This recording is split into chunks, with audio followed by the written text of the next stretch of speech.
السلام علیکم دوستو، آپ نے ہزاروں جنرلز کے نام سنے ہوں گے، لیکن کیا آپ ایک ایسے سپاہی کو جانتے ہیں جسے خود نبی صلی اللہ علیہ وسلم نے اللہ کی تلوار کہا، جس نے ایک بھی جنگ زندگی میں نہیں ہاری، جس کی اسٹریٹجی دنیا کے بڑے سے بڑے جنرلز آج بھی اسٹڈی کرتے ہیں؟ وہ تھے حضرت خالد بن ولید رضی اللہ عنہ۔ چلیے جانتے ہیں ان کی زندگی کا وہ سفر جس میں ایک دشمن بن گیا اسلام کا سب سے بڑا ڈیفینڈر۔ حضرت خالد بن ولید رضی اللہ عنہ کا تعلق قریش کے مشہور اور طاقتور خاندان سے تھا۔ وہ ایک بہادر، سمجھدار اور ماہر سینک تھے، لیکن اسلام کے بالکل خلاف۔ انہوں نے جنگ احد میں مسلم فوج کو نقصان پہنچایا۔ ان کی ملٹری اسٹریٹجی نے اس دن مسلم کو پیچھے ہٹا دیا تھا، لیکن اللہ کو ان کا دل چاہیے تھا۔ ایک وقت ایسا آیا جب ان کے بھائی ولید نے ان کے سامنے اسلام کا پیغام رکھا، اور پھر ان کے دل نے ان سے کہا، اتنا سچ، اتنی روشنی، اور میں اس کے خلاف ہوں۔ انہوں نے ہجرت کی اور مدینہ آ گئے۔ رسول صلی اللہ علیہ وسلم کے سامنے آئے اور کہا، یا رسول اللہ، مجھے معاف کر دیجیے، میں دیر سے آیا ہوں۔ رسول صلی اللہ علیہ وسلم نے انہیں گلے لگایا اور کہا، خالد، دیر سے آئے لیکن اللہ تمہیں معاف کرے، تم اللہ کی تلوار ہو۔ یہیں سے شروع ہوتا ہے ایک نئی کہانی۔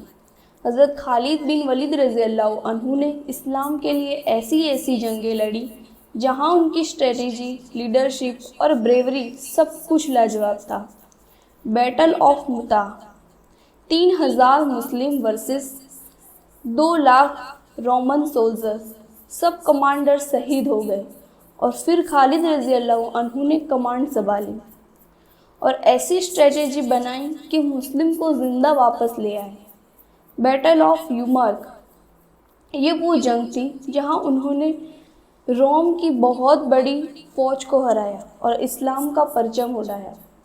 حضرت خالد بن ولید رضی اللہ عنہ ہر جنگ میں آگے تھے، تلوار ان کے ہاتھ میں ہوتی اور موت ان کے سامنے، لیکن ایک بھی جنگ نہیں ہاری، اور آخری وقت میں رو کر کہنے لگے، میں ایک ایسا انسان ہوں جس نے ہر بیٹل فیلڈ میں خون بہایا، لیکن آج میں اپنے بستر پر مر رہا ہوں، جبکہ میری خواہش تھی کہ میں شہید ہوں۔ ان کی آنکھوں سے آنسو بہہ رہے تھے، لیکن ان کا جذبہ آج بھی ہر مومن کے لیے مثال ہے۔ ایک بار حضرت عمر رضی اللہ عنہ نے انہیں فوج کی کمانڈ سے ہٹا دیا، لیکن آپ نے دیکھا حضرت خالد نے ایک شبد بھی شکوہ نہیں کیا۔ وہ کہتے، میں اللہ کے لیے لڑتا ہوں، عمر کے لیے نہیں۔ کیا ایمان تھا، کیا اخلاص! حضرت خالد بن ولید رضی اللہ عنہ ایک ایسے سپاہی جن کو دشمن بھی رسپیکٹ کرتے تھے، جن کی تلوار صرف اسلام کے لیے اٹھتی، اور جنہیں دنیا نے کہا دی انڈر فیڈ واریر، لیکن نبی صلی اللہ علیہ وسلم نے کہا اللہ کی تلوار۔ دوستو، آج ہم ان کے بارے میں صرف سن کر جذبے میں آ جاتے ہیں، لیکن ضرورت ہے ان کے اخلاص، ان کی ہمت اور ان کے جذبوں کو اپنانے کی۔ اگر آپ کو حضرت خالد بن ولید رضی اللہ عنہ کی یہ کہانی پسند آئی ہو تو اس ویڈیو کو شیئر ضرور کریں اور چینل کو ضرور سبسکرائب کریں اور کمنٹ کریں۔ یا اللہ ہمیں بھی اپنا خالص سپاہی بنا دے۔ سبحان اللہ۔ اللہ حافظ۔